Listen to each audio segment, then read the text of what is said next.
Welcome back, YouTube fam. In today's video, we're going to be going over the process of managing your money better so that you can take control of your financial future. Before we begin, this is not any type of financial advice at all. I'm only sharing with you guys my process and what has worked with me. Managing your money and building wealth all begins with your mindset. Wealth begins with tracking your money and making sure that your money can work for you. And guys, something that I found to be able to work with me is being able to look at my bank account every single day.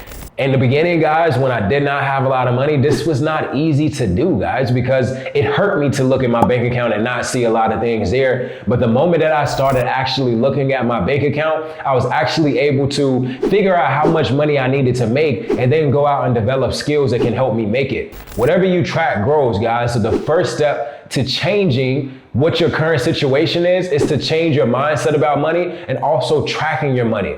Now, look at money as a tool or a resource. And I like to look at money just like a car. A car can do one or two things. It can be used to destruct things or people, or you can use a car to take you from point A to point B or whatever your destination is. So the more in control you are of your money, the more you can focus on your goals or whatever your final destination is inside of your life. Money is also not measured in numbers, but it is measured in time. I have a question for you guys right now, and it may challenge some of you guys. But if you stop doing everything that it is that you were doing right now, meaning if you stop going to work, you stop making money on the side, you stop hustling or whatever the case may be, how long do you have until all of your bills pile up and you are no longer able to pay them?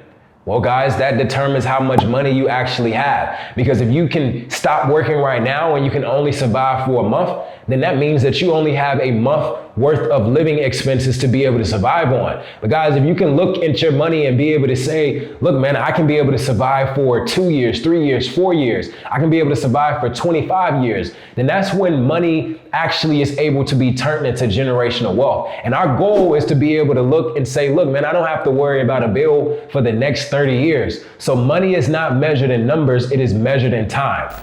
Next, guys, I want to touch bases on financial freedom. Your freedom and financial abundance are all a byproduct of the financial behavior and your relationship that you have with money.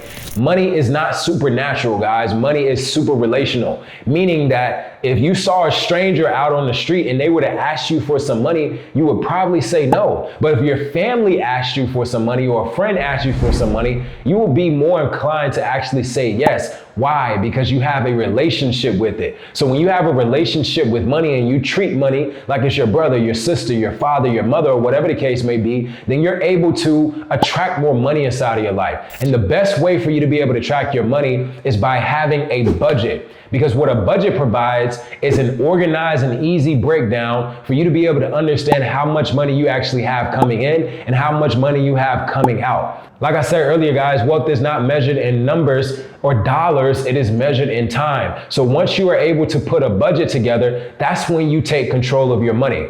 In order to triple your money, use this one simple equation. Income minus expenses equals your real money. So guys, the money that you have coming in and the money that you have going out is going to determine how much money you have left over at the end of the day. One quick example, guys, if you make $4,000 in income and you have $3,500 in expenses, that means you have $500 worth of real income.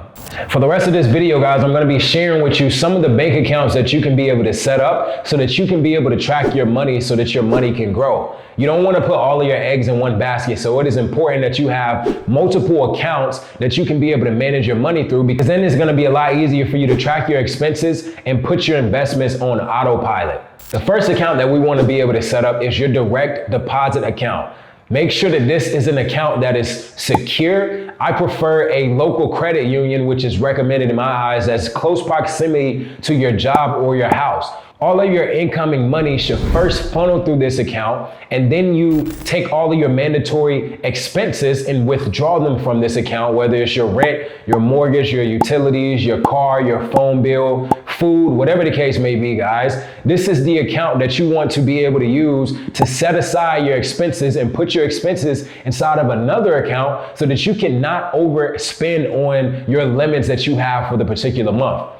So we got two accounts already. We have our direct deposit account, and then we have an expense account where we're only going to be depositing a certain amount of money that we need to spend throughout the month to make sure that we can not go over our limits. The next account that we want to make sure that we have is a long-term goal account. Now, guys, we're gonna have a short-term goal account, and I'll speak about that in a few moments, but this long-term goal account should be specific and measurable to whatever goal that it is that you have. For instance, guys, say your goal is to accumulate $2,000. You want to be able to not only write this goal down, but make sure that you have an account so that you can envision yourself putting that $2,000 inside of that account and be able to see it grow. And every single day, also check that account as well. Just like you check your direct deposit account and your expense account, make sure that you're checking your long-term account, because this is the account that you can be able to use once you actually hit your goal to reinvest inside of yourself. So that you wanted to accumulate that $2,000 so that you can invest in financial literacy that will teach you a specific skill that can show you how to make $20,000. When you start building a relationship with this account, you're going to expedite the process in which you can be able to attract that success coming inside of you. A quick story I want to share with you guys is one of my first goals was to make my first $100,000. My goal was to make $100,000 in a year because I knew if I could do it one time, then I could do it 10 times. It all started with me being specific with what I wanted, and then I broke it down into specific action steps that would get me closer to my goal with hard work, consistency, and developing skills that could be able to compound through time and never be taken away from me. And once I actually did this, guys, I was able to get to my goals a lot quicker. Instead of taking a year for me to make $100,000, I was able to get to $100,000 within 3 months. And it blew my mind, guys. The moment that I sat down and took it from just being a sheet of paper, I set aside that bank account and then actually focused on skills that was gonna help me be able to get there. I got there a lot quicker because I built a relationship with that $100,000 before that $100,000 even showed up in my bank account. Now, guys, how you choose to set up your long-term account is specifically for whatever you want to be able to achieve. There are a few types of long-term accounts. We have savings, we have emergency savings, we have taxes, we have investing, we have travel. These are all different types of long-term accounts. And guys, if you have a goal for every single one of these, there's no limit to how many bank accounts that it is that you can have. And the more bank accounts that you have, the more money that you will be able to attract if you are actually doing the things to help you be able to make the money.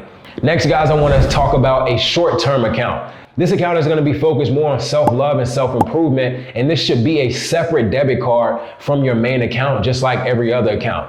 And at the beginning of each month, you should know exactly how much money you are allotting yourself to spend on a day-to-day basis, on a week-to-week basis, as well as a month-to-month basis. Put a set amount of money aside each month and do not go over your limit. Discipline will equal your freedom. The key to being able to manage your money that I wanted to share with you guys before we conclude in this video is making sure that you start your budget at the beginning of every single month, unless you're 7 days away from the start of the month. Guys, do nothing without intention, because wherever there's intention, there's creation, and your progress will also be able to follow. Thank you guys for taking the time to watch this video. And if you enjoyed it, smash the like button. Make sure that you subscribe if you want to be able to see more videos related to building wealth, credit, investing, and so much more. And if you haven't already, check out my last YouTube video and let me know what you guys like best in the comments below. I look forward to seeing you guys soon. I'll see you guys at the top. Peace.